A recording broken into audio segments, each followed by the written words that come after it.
नमस्कार, good morning दोस्तों। स्वागत है आप सभी का। आज हम बात करेंगे भारत में शक्तियों के संतुलन को लेकर। और पिछली क्लास में हमने बात की थी शक्तियों के पृथक्करण को लेकर और किस प्रकार शुरुआत में अरस्तू के द्वारा ये शुरुआत की गई और धीरे धीरे एक ही व्यक्ति की शक्तियों को छीनकर किस प्रकार अलग अलग भागों में उनको बांट दिया गया। उस व्यक्ति को सिर्फ एक मुखौटा बनाकर रख दिया गया, बाकी सारी पावर उसे छीन ली गई। मैं राजा की बात कर रहा हूँ। यही कहानी थी जो पिछली क्लास में हमने देखी थी। आज की हम क्लास में बात करेंगे कि भारत में दुनिया के सारे संविधानों से अलग एक संविधान बनाया गया और सबसे बड़ा संविधान हमने बनाकर रखा। उसी सिद्धांत में हमने ये व्यवस्था की कि शक्तियां तो अलग अलग होगी लेकिन कोई भी शक्ति पावरफुल नहीं होगी, और उसके लिए व्यवस्था की हमने कि हर एक शक्ति के ऊपर एक शक्ति होगी। और जब आपने देखा होगा कि पूरे देश में जब भी कोई सरकार तानाशाही होती है, चाहे वो राज्य सरकार हो चाहे केंद्र सरकार हो, जब भी होती है तो कोई ना कोई ऐसी शक्ति उसके सामने आके खड़ी रहती है जो शक्ति उसको रोकने की कोशिश करती है या उसके फैसलों में संशोधन करवा के ही मानती है। हमने बहुत बारी चीजें देखी है। पहली बार जब हमने देखा इंदिरा गांधी सरकार के समय, जब उसने तानाशाही का रुख अपनाया तो न्यायपालिका ने उसके सारे फैसले रद्द कर दिए। फिर भी अगर वो सरकार नहीं मानी तो उसके बाद जेपी का आंदोलन हमने देखा जिसमें उसने उस सरकार को उखाड़ फेंका। हाल ही में 2011-12 में हमने देखा था कि किस प्रकार मनमोहन सिंह सरकार के खिलाफ अन्ना हजारे का आंदोलन हावी हो गया था। तो हर बार जब भी सरकार कोई ऐसा निर्णय लेगी या तानाशाही रुख अपनाती है, उसके फैसलों के खिलाफ या तो जनता आती है या न्यायपालिका आती है या संसद आती है। जब भी विपक्ष मौजूद होगा सरकार पर दबाव बनाएगा, विपक्ष कमजोर हुआ न्यायपालिका सरकार पर दबाव बनाएगी, न्यायपालिका कमजोर हुई तो जनता सरकार पर दबाव बनाएगी और कहीं ना कहीं उस सत्ता को उखाड़ के फेंक देगी। ये सारी चीजें और ये सारे सिद्धांत हमने शक्तियों के संतुलन को लेकर हमारे सामने बनाए हैं। इसी को लेकर आज हमको क्लास लेनी है और हमको देखना है कि ये व्यवस्था हमने क्यों की और हमें ये व्यवस्था करने की आवश्यकता क्यों पड़ी। हमें बार बार ये कहा जाता है कि हमारे देश के संविधान को दुनिया का उधार का ढांचा, मतलब हमने दुनिया से संविधान उधार लिया है। सच्चाई ये नहीं है। हमने दुनिया से कुछ अनुच्छेद उधार लिए हैं लेकिन उन अनुच्छेदों को अपने हिसाब से हमने गढ़ा और उनको अच्छा बना के हमारे संविधान में ऐड किया। और उसके बाद दुनिया के कितने देशों ने हमारे संविधान को कॉपी किया है। नाम बताऊं मैं 2-3 देशों का तो सुनना। पाकिस्तान हो जाएगा, नाइजीरिया हो जाएगा, दक्षिण अफ्रीका हो जाएगा, नेपाल हो जाएगा। तो ऐसे काफी सारे देश, श्रीलंका और हो जाएगा। तो ऐसे काफी सारे देशों की लिस्ट है हमारे पास जो देश भारत से अपने संविधान की प्रेरणा लेते हैं, वो संविधान बनाते हैं। तो हमने दुनिया को एक संदेश दिया है अपने संविधान को लेकर कि हमारा संविधान इतना मजबूत है कि सबसे कठोर भी हमारा संविधान है, सबसे लचीला भी हमारा संविधान है।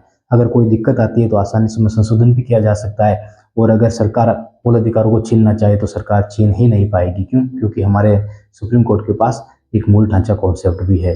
कि हम इसी क्लास में ये सब चीजें देखने वाले हैं। तो हमारे सामने चुनौती थी कि हमारे देश के जो संविधान निर्माता थे उनको संविधान का निर्माण भी करना था और पूरे देश को आत्मनिर्भर भी बनाना था। सबसे पहली चुनौती थी कि हमारे देश को आत्मनिर्भर कैसे बनाया जा सके, क्योंकि अर्थव्यवस्था पूरी तरीके से डामाडोल कर दी गई थी अंग्रेजों के द्वारा। हमारे देश में जो राजा का शासन था, तो महात्मा गांधी का आपको एक कथन पता होगा, एक सभा में वो ये कहते हैं कि तुम्हारे पास तो इतना सोना है, तुम सोना पैर पैर के बैठे हो, और दूसरी तरफ भारत के जो लोग हैं गरीब, जो भूखे प्यासे मर रहे हैं। तो ये व्यवस्था, एक सभा के अंदर ये बात कही गई, फिर गांधी को रोक दिया गया था। एनी बेसेंट के द्वारा ये कहा गया था कि स्टॉप मिस्टर गांधी। तो ये सारी चीजें हमने देखी और इन चीजों पर हमको ध्यान देना चाहिए कि ये व्यवस्था ऐसी क्यों थी इस देश में। पहला, अंग्रेजों के द्वारा इस देश को लूटा गया। दूसरा, राजाओं के द्वारा इस देश को लूटा गया। और तीसरा, ऐसी व्यवस्थाएं बनाई गई जहाँ पे गरीब व्यक्ति दिल्ली तक नहीं पहुंच सकता था, मतलब कि जो भी सत्ता थी उस तक नहीं पहुंच सकता था। ऐसी व्यवस्था भारत में चल रही थी। संविधान निर्माताओं के सामने चुनौती थी कि वो ऐसा संविधान बनाकर दे कि गरीब से गरीब व्यक्ति की पहुंच दिल्ली तक हो और एक अमीर से अमीर व्यक्ति उनका शोषण ना कर सके। तो ये सबको हमारे सामने चुनौती थी कि हम किसको ये पावर दें जो जनता की भी मदद करे, देश को भी चलाए और ये व्यवस्था बनाए भी रखे, ताकि हमारे सामने कल कोई ऐसा व्यक्ति या ऐसी सरकार आके खड़ी ना हो जाए जो सब कुछ छीन ले और खुद को निरंकुश राजा बना के हमारे सामने खड़ा कर दे। तो ऐसी व्यवस्था को देखते हुए हमने एक ही पावर को, एक ही व्यक्ति के पावर को 3 हिस्सों में बांटने की कोशिश की और हम कामयाब हुए इस चीज में। और हम जैसे ही कामयाब हुए, पूरी दुनिया के संविधान में हमारे संविधान को लेकर चर्चा होने लगी कि ये गुलाम देश आजाद होते ही इतना बड़ा संविधान बना के तैयार करके कैसे देश चला सकता है। हमारे सामने चुनौतियां थी कि इस देश में जो भाषाई आधार पर जो राज्य बटे हुए हैं, जो है आगे बढ़ते हैं और हम समझने की कोशिश करते हैं कि इस प्रकार की जो 3 शक्तियां हमारे सामने, हमने एक ही व्यक्ति से छीन कर उसको सिर्फ मुखौटा बनाकर रख दिया और बाकी जो शक्तियों को हमने छीना और किस प्रकार हमने उनको बांट दिया। उनको लेकर आज की क्लास में हमको बात करनी है। ध्यान से पूरी क्लास समझना और समझने की कोशिश करना कि संविधान क्या है और जो पावरफुल जो संस्थाएं हमने बनाई वो संस्थाएं क्या है और उनको किसके द्वारा वो चलाई जा रही है, तो समझने की कोशिश करना। शुरू करते हैं हमारी क्लास को।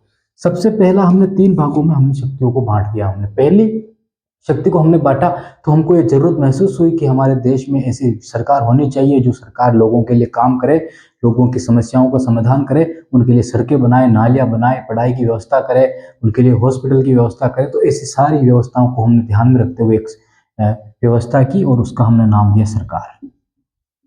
और सरकार को ही हमने नाम दे दिया क्या? कार्यपालिका।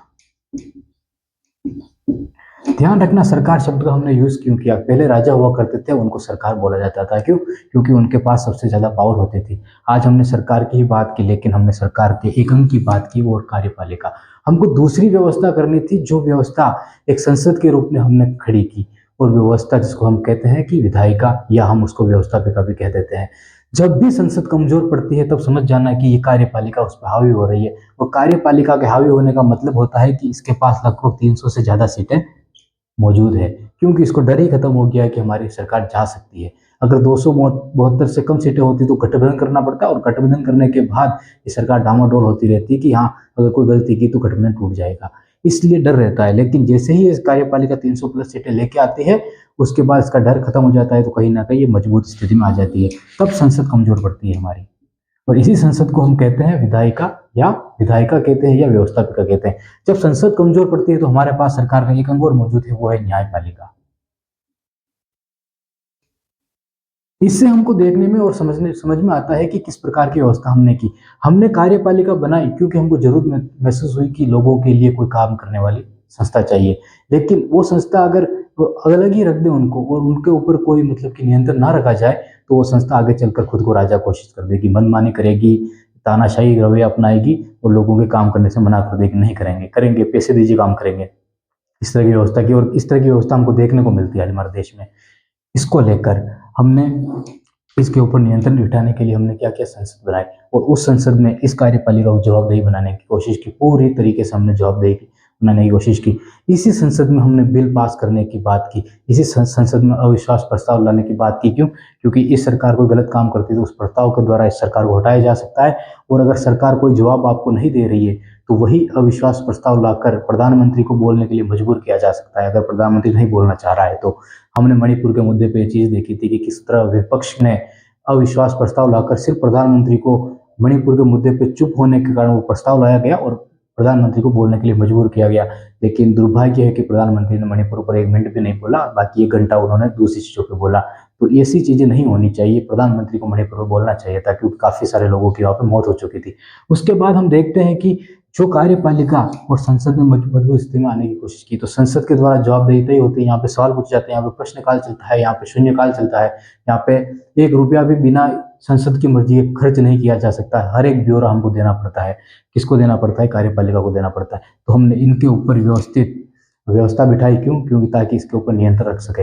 लेकिन अगर कार्यपालिका ज्यादा ताकतवर हो रही है और बहुमत का है, तो वो संसद के सामने टिकने, संसद को मतलब भी कमजोर बना देगी। वो संसद भी नहीं बोल पाएगी। जब विपक्ष ही नहीं बचेगा तो संसद में सारी पावर तो सरकार की ही बैठी हुई है, तो फिर विपक्ष कहाँ से बोलेगा। तब हमने एक व्यवस्था और की, और व्यवस्था की हमने न्यायपालिका के रूप में, और यहाँ पे 142 हमने बनाया, और उसी 142 के तहत, आर्टिकल 142 के तहत हमने न्यायपालिका को पावर दे दी कि आप सरकार से जो जवाब चाहिए आपको देने के लिए बाध्य होगी सरकार। आप जो मांगोगे वो फाइल आपको लाके देगी। क्यों? क्योंकि 142 में हमने लिख दिया कि कार्यपालिका दंडित कार्रवाई कर सकती है किसी के ऊपर, चाहे वो प्रधानमंत्री हो, चाहे कोई देश का आम नागरिक हो, चाहे कोई संस्था हो, सबके ऊपर न्यायपालिका कार्रवाई कर सकती है। उसके बाद हमने एक चीज और यहाँ पे बनाई।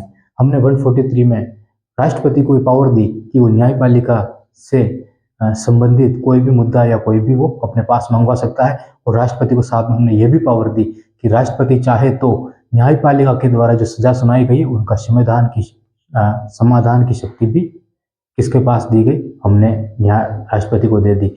वो किसी की फांसी माफ कर सकता है, किसी की उम्र कैद माफ कर सकता है, या किसी का जुर्म माफ कर सकता है। तो राष्ट्रपति के पास ये पावर होगा। लेकिन ध्यान रखना, राष्ट्रपति भी किसकी अनुमति के बिना काम नहीं करेगा, तो प्रधानमंत्री की। वो चर्चा हमको आगे करनी है शक्तियों को लेकर। आज की हमारी क्लास में हमको देखना है कि जो न्यायपालिका का जो नियंत्रण है वो किस प्रकार है। तो यहाँ पे हमको सीधा समझ में आता है कि चाहे न्यायपालिका हो, कार्यपालिका हो, चाहे विधायिका हो, ये तीनों अंग सरकार के होते हैं और तीनों अंग एक दूसरे के ऊपर निर्भर रहते हैं, एक दूसरे के ऊपर नियंत्रण रखने का काम करते हैं। तो ऐसी व्यवस्था और यही है शक्तियों का संतुलन हमारे देश में बिठाया गया।